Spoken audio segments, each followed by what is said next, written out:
तू हिरे माझा मित्र या मालिकेच्या येणाऱ्या भागामध्ये आपल्याला पाहायला मिळणार आहे.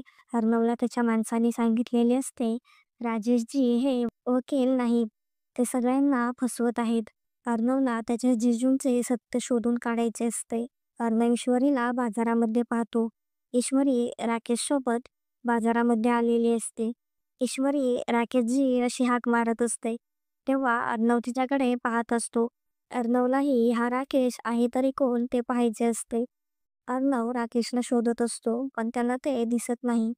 अर्णव ईश्वरी आणि राकेशच्या मागे जातो.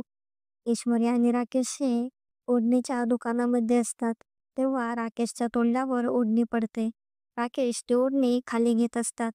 तेव्हा अर्णवला त्याचा चेहरा दिसतो. अर्णवला ते पाहून खूप मोठा धक्का बसतो, कारण राकेश हाच त्याचे जिजू असतात. राजेशने अर्णवच्या ताईला फसवलेले असते आणि आता तो ईश्वरीलाही फसवायला निघालेला असतो. त्यामुळे अर्णवला खूप राग आलेला असतो. अर्णव सत्य पडताळून पाहण्यासाठी राजेश जिजूंना राकेश अशी हाक मारतो. तेव्हा अर्णवचा आवाज ऐकून राजेश जिजू खूप घाबरलेले असतात. तेव्हा ते मागे वळून पाहतात. अर्णवला काही कळू नये म्हणून राजेश जिजू अर्णवला म्हणत असतात, कोण राकेश, कोण आहे तो? अर्णव समोर ते नाटक करत असतात, पण अर्णवला सगळे माहीत असते. अर्णव जोरात राजेशच्या डोक्यामध्ये वार करतो.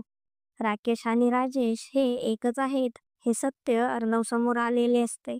तर आता पुढे काय काय होणार आहे हे पाहणे खूपच इंटरेस्टिंग होणार आहे. असेच नवनवीन अपडेट जाणून घेण्यासाठी आपल्या चॅनलला नक्की सबस्क्राईब करा.